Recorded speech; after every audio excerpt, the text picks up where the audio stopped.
I am super excited to be able to do an unboxing and initial impressions of the brand new Xiaomi 14 Ultra and the Xiaomi 14 Ultra photography kit. This is actually the first time I got them at the same time. Last year with the 13 Ultra, there was a little bit of a delay by the time the actual photography kit was available. But today we're going to check out the 14 Ultra. We're going to check it out and see how does it compare as far as some of the updates from the 13 Ultra that we had last year. Also, what do we get now? What are some of the benefits of the 14 Ultra system that are supposed to basically compete with some of the other options on the market that have already been out for a few months? So without further ado, this is TK and this is my unboxing and initial impressions of the 14 Ultra as well as the 14 Ultra photography kit from Xiaomi. Let's check it out.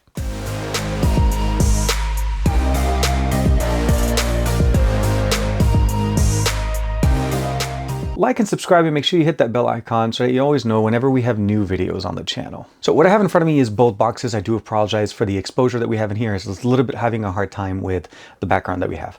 But the first thing and foremost is the 14 Ultra comes in its own box. Again, we have a Leica branding here, which is what we saw before, but we have a much bigger emphasis of Leica presence in here than we had even last year with the 13 Ultra.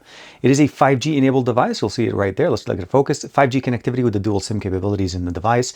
And of course, we have the photography kit that enables us to actually use and actually focus a little bit more on the 14 Ultra as a camera more so than a device. So it's really camera first, device second. When it comes down to the content of the box, we have the 90-watt wired charger. This is a European style charger. We have a USB-C cable that's going to enable us to charge the device up to 90 watts wired.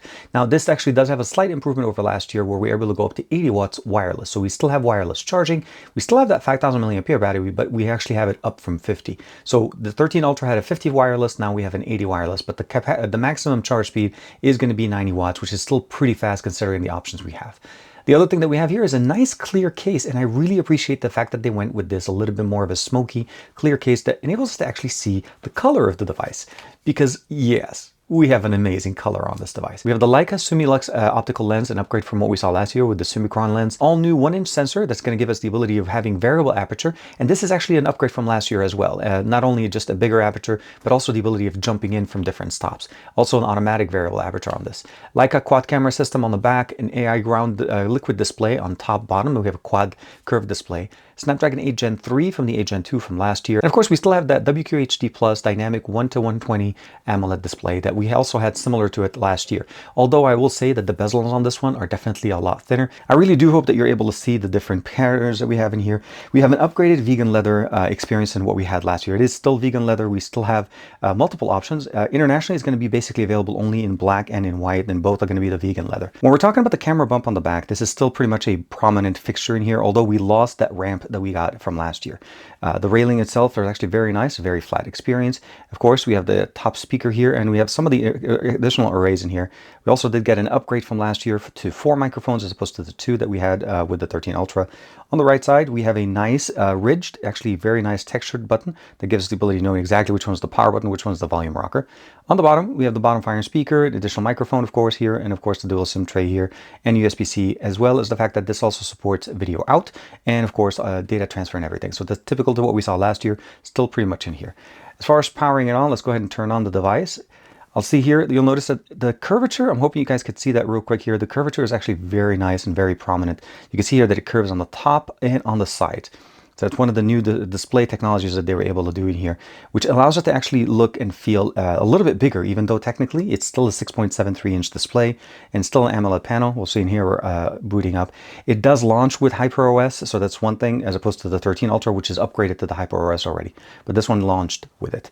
And then, of course, we have the quad camera setup on the back with Leica focus on here with the variable aperture. Now, when we compare it to the 13 Ultra from last year, you'll notice that the bump on the device is a little bit less protrude. And that's primarily because once I remove my finger, you'll notice that there's actually more of a gradual, kind of like a rise up from the mechanics in here. So the bump of the camera is actually kind of a little bit hidden, so it doesn't really protrude as much and it doesn't really stand out. But then, of course, when we look at it on the right side, when we remove that bump, it just looks a little bit more prominent. The main thing I'll probably say is that, again, this is a camera first device, so I really don't think that this is an issue. Somebody that's looking at a device like this or considering getting a device like this, either the 13 Ultra or even the 14 Ultra, is not going to be concerned with the camera bump because they're buying it for those cameras. As far as the top, we have a very much similar experience, except that you notice that the microphones are not necessarily just present here anymore. So they've done a much better job about hiding them in the actual camera array in here on the back. So definitely much cleaner. It is still a flat top and area, and of course the same antenna bands that we get in there. The placement of the the power button and the right here, and of course the volume rocker are pretty much the same, although we did gain that nice little textured button here over the flat area that we had last year. On the bottom, if we look at them, pretty much the same experience, same placement, although I feel like here that some of them may be a little bit different sizes, but overall similar experience, and we are going to definitely benefit from the quad mic setup that we have. As far as the cameras on the back, although we have a quad camera setup on the left as well as on the right, we have a lot more of a Leica presence in here. The Sumilux over the Summicron type of technology that we're going here, of course, as well as the fact that we went from the IMX989 here on the 13 Ultra as the primary sensor, the 1-inch sensor that we had last year, to the Leica LYT900, so the LIT 900, and that's going to be the main 1-inch sensor. And of course, the variable aperture now drops from, well, where we had 1.9, f1.9 to f4, just two options in here in the camera option. Now we're able to go all the way down to f1.67, and of course, all the way up to f4, with the ability of jumping between different stops. And of course, we're going to look at that really quick sample that we have in here that shows us how it actually adjusts by itself depending on the light availability. So it is actually truly basically a variable aperture that runs on its own, or you're able to basically lock it in depending on what you want to do. Of course, dual tone LED flash, and we have that nice little Leica ring that's still present right there. Very, very clean. And of course, both of them have a photography kit. But what I want to basically say is obviously you could definitely see the different textures in here, the different configuration, an upgraded, more water resistant material here on the right, although definitely very premium on both sides. Now, one of the other things before we go too far, you'll notice right there as well as that the bezels on the sides are definitely much more pronounced on the 13 Ultra than they are on the 14 Ultra. It's definitely going a little bit further up to the actual edge, and you can see the different experiences between the two. Both have a front-facing 32 megapixel camera, and both are going to give us the 4K 60 frames per second experience as we typically expect, now that they've upgraded it from last year's experience. But definitely a very good experience, a very nice display. Again, quad curved on all edges, which makes it a little bit better. It's only here on both sides. So the experience that we're looking at in here is definitely not only premium, it is ultra premium, as again, this is the Ultra series of Xiaomi. So now that we've looked at it a little bit, before we start comparing both camera kits between the original one and this one, meaning the 13 and the 14 Ultra, this is the 14 Ultra photography kit. This is an accessory that you're able to purchase separately. Depending on where you're able to get it, sometimes may come for free, but this enables us to have the ability of actually transforming our device into basically a full-fledged camera, which also includes the ability of actually adding filters and different options to be able to get better images out of it. First thing you'll notice is obviously it does include a case, and it also includes a nice little orange ring. Now I actually did switched it. The silver one was the one that was originally put in here, and it's pretty straightforward to do this. Now all you need to do is push the button here, which actually, if you don't, it's a locked experience, so therefore there's no chances of it rolling off or falling. So just like a regular camera, you push the button, release the actual ring, and you're able to change it. And you'll notice that there is also the indicator red option, so you know exactly where to actually align the button here. So if you want to put it on, even if you don't have a real good way of seeing where it is, you can basically find it, put it on, and then lock it in. And then at this point, it's sitting in exactly where it needs to be. That locking sound, and of course you see here a variable aperture, 1-inch ultra CMOS sensor here. Of course, the button is in there. We still have the ability of seeing the name Xiaomi here. It says designed by Xiaomi. This is a little bit of a preview of the Xiaomi word that's on the back of the actual device, but this is also the locking mechanism. This year, it's a little bit different. It's more of a black textured back as opposed to what we had last year. Now, last year, it was more of a vegan leather and kind of similar to the leather that we had on the case. Both are good experiences. Both are great for what we need to use them. But you can see that both of them kind of follow the same aesthetics, except we didn't have a locking mechanism here. So this one, for the most part, you just remove the cover. And if you wanted to remove this, you had to kind of just push it up and take it off. But there was no way of knowing, or basically locking it in space, kind of like a regular camera. So you put this on, and of course, you had the cover for the camera. Again, this is the 13 Ultra, and this is the 14 Ultra camera experience. Now, of course, the best experience is going to be is when we remove this and actually start mounting different lenses. And again, same experience here. You'll line up the red dots and lock it in space. And now we're actually able to add filters. We're adding ND filters, polarizers. And as I mentioned before, so you basically align the threads, go ahead and put it on, thread it on, and now, and this will give us the ability of actually mounting something like this. This is an ND2 to 400 67 millimeter thread. It's the same thread that we had on the 13 Ultra. The one thing I will say though, it seems like the ring is not compatible with the 13 Ultra's case, so you can't really use the 13 Ultra accessories on here. But again, if you want to use this, you keep it on, you push it. If you don't, you remove it, and of course, you get the ring that you want, set it up, and then you're set. And once you have your device in here, you'll notice that the difference, again, it's the same thing. You get to see the color of your device through it. That's one thing that I really appreciate. Now, the grip itself here is also a little bit different than what we had last year. First and foremost, it has USB-C connector, which means the battery that we have in here is now shared with the device. So you could use the additional battery here to augment the 5,000 milliampere battery that you have in there, and it enables you to actually have a little bit longer battery life. You have the USB-C pass-through, you have the lanyard strip. They do include the lanyard in here, actually included in this little package in there. But the biggest difference here is now we actually have the ability of putting it in, and it slides directly in there, connects to the device. And then once we have it in there, we still have that locking mechanism, which enables us to actually keep it, and now it does not remove. Once you have it connected, it will say camera grip is connected. It's no longer connected via Bluetooth. It's an instantaneous connection. Of course, we have a direct recording button for video, direct recording for camera, half press for focus. We still have the nice little jog dial here to be able to do the zoom options, jump in between the different lenses. And of course, we have a configurable dial here that be able to actually configure to whichever one you want in the settings for the app itself. Pretty straightforward. Once you need to turn it on, you press and hold the button, and then it takes you straight into the camera interface, again, keeping it to the experience that you want. And you can zoom in, jump in between the different lenses. You can see right there, I'm jumping into 4.9. I can even go to 5. And now we actually have the ability of configuring the options. And if you notice right there, actually, I'll give it a second. I'm actually able to change the actual exposure. You can jump in there, just, again, use all the different options that we have in there, and it jumps directly into the experience that you want. If I want to snap a picture, you can press, you'll see all the auto-focusing point. If I want to snap a video, I can actually just push the button, it jumps straight into video mode and starts recording. A lot of nice options in there, and of course all of them can be customized to a certain extent in the app. The last thing I do want to share with you guys is there is an LED at the bottom to indicate the battery level, and again, you are able to charge your device through this option. Since it actually is a pass-through, it will allow us to charge. Now, the difference obviously from last year, although we are able to still see our device, is the fact that this was actually not connected directly. It does mount to the actual phone, so the case itself allows it to mount. There is a locking mechanism which enables it to actually not fall. The leather kind of does permeate throughout the actual entire experience, but it was always connected via Bluetooth. So you needed to charge this and to use it. And in case if the battery dies, this actually stopped working, which is one of the functional things that I feel like is more beneficial for us here, because this actually uses USB-C. So if the battery does die, you're still able to use it because it's no longer charging the device. It's using power directly from your phone. And of course, we have the nice little option to lock the lenses. One thing I did wish maybe in the photography kit that we have in here is that we don't actually have an option like this, which is a lens cap for our camera. So this is something that if you're out and about right now, for the most part, you have to keep in mind that this is where it is and you have to pick up a separate camera lens, hopefully one that does fit.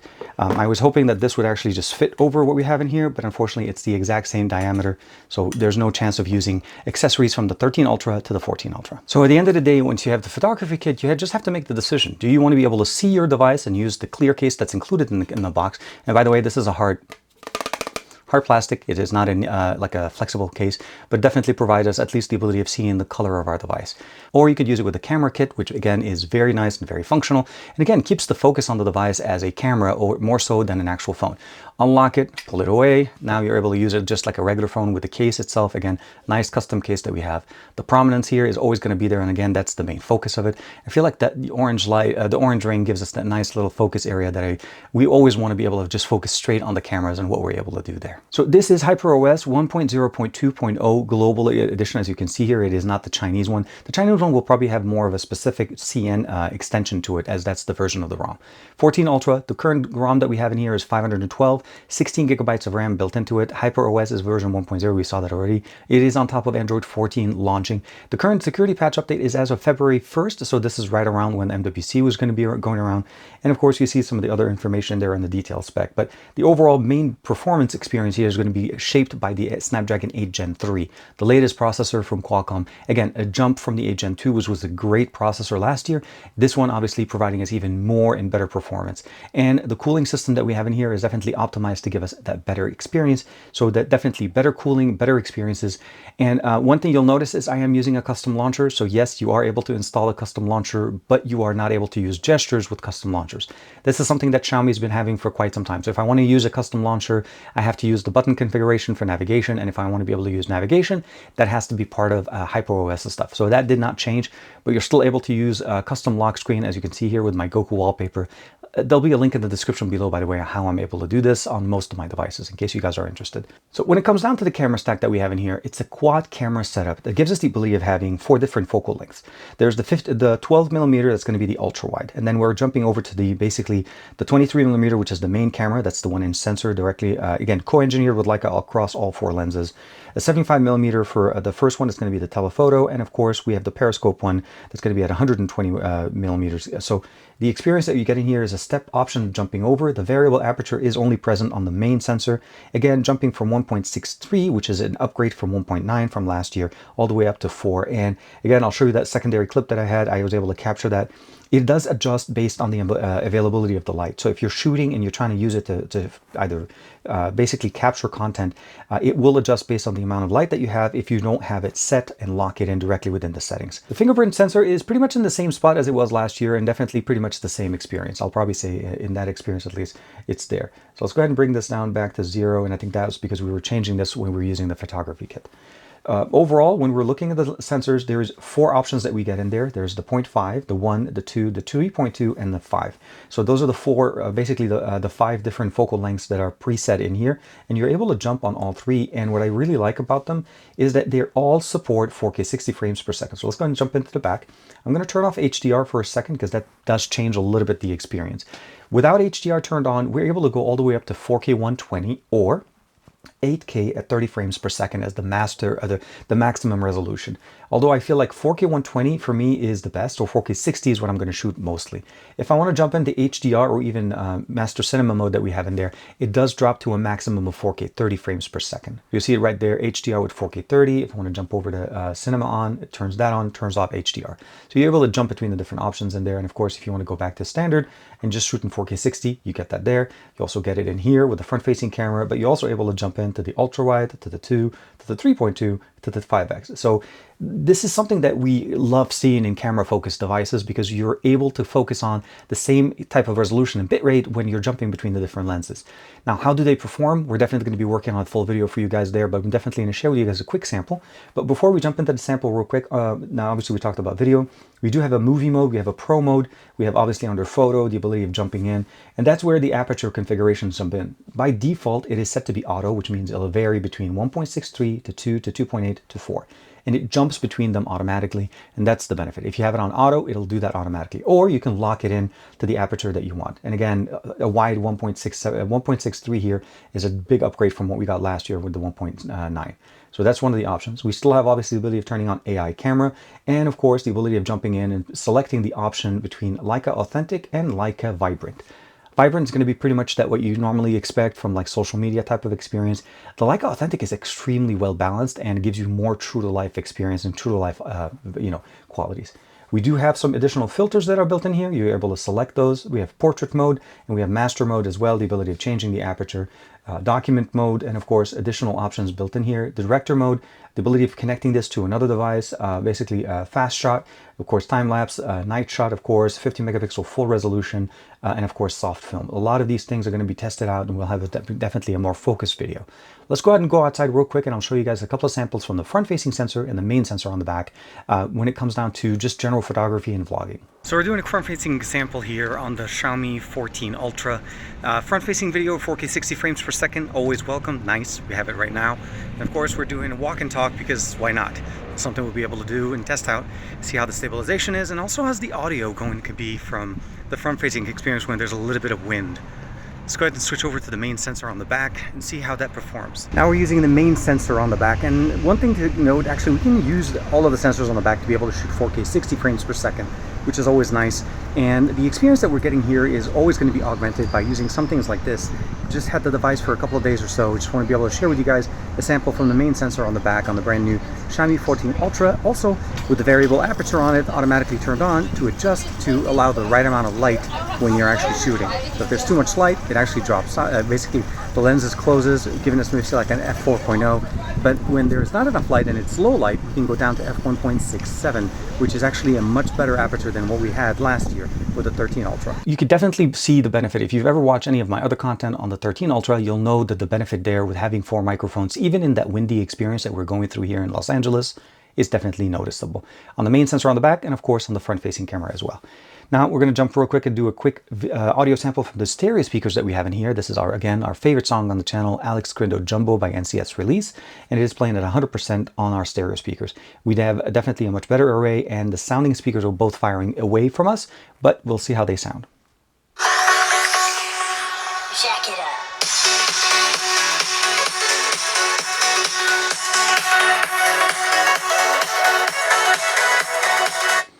I'll say this, the bass is definitely more pronounced, the sound is definitely loud. It is not going to be the loudest one on the market, but it's definitely much better at handling the sound when you're playing it at 100%, and it should be very clear and very easy to be able to enjoy content, music, games, and everything that you do with this device. There's no question that this is going to be able to handle everything very, very nicely. Now, when it comes down to gaming, I didn't get a chance to do a lot of gaming on this yet, but I can tell you right now, first of all, I'm seeing the Xiaomi 14, which runs the same processor as the 14 Ultra.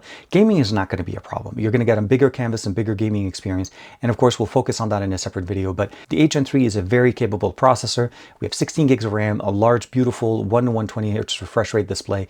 There's not going to be an issue at all playing games and handling this device the way it's supposed to. So what are my impressions of this device after having it for a couple of days? I'll say this, the cameras are definitely very capable, very powerful cameras. I haven't had enough time to be able to test them out entirely. Again, I've only had it for a couple of days.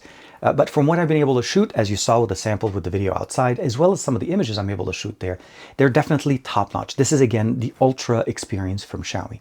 Now, this is running a global ROM. If you've seen other videos that I've shared experiences using the China-only ROM, that, again, is more optimized for the Chinese market, changes will basically come as updates kind of come through. So they're running, if I'm not mistaken, a different version of the software either. It's slightly more ahead of us, by number-wise at least.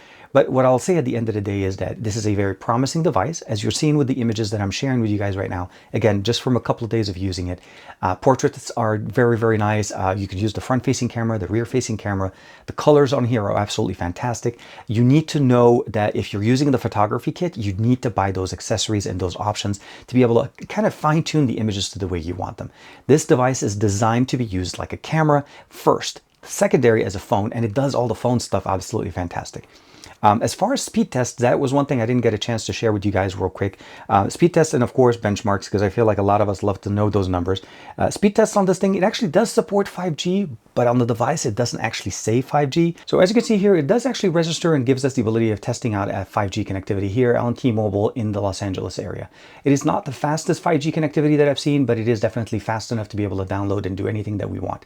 One of the biggest things I'll probably say is, depending on the carrier that you're using, you may get different experiences. So make sure you check the bands on this before you buy it. As far as actually the overall performance, it does support NFC, it does support Wi-Fi 7. Obviously, 8 Gen 3 is going to come out of the box, that's by default. But sadly, no eSIM support, and that was something that I'm not sure why this one doesn't have. And maybe it's just something that is already in there, but the software is not supporting it. And of course, lastly, as far as the Geekbench, we always like to see that is a 2235 for the single core and 6709 on the multi-core. And that gives us the ability of obviously pushing the experience here with the 8 Gen 3 to its limit. I'm very excited to see what the 14 Ultra is capable and what are the options that we'll be able to get in here. There's a lot more functions, a lot more things that we'll obviously need more time to dive into, but I wanted to put out something for you guys, doing a quick comparison of what we got last year with the 13 Ultra that was not exactly available everywhere, and now the 14 Ultra is globally available, launched at MWC, and actually should be able to start shipping hopefully very soon to you guys if you're interested in a device such as this. Let me know in the comments below, what would you like me to focus on? Do you like a gaming video, basically gaming on the 14 Ultra, or just basically the photography focus? I feel like, again, this is a camera first device and phone second, although it does everything so far, in my impressions, very, very nicely, and we would definitely want to be able to push it up. And of course, hopefully we'll get more and more functional options, more features as time goes on, as updates starts pushing out from Xiaomi to this brand new device. Like and subscribe as usual. Thank you very much for the support. I will see you in the next video.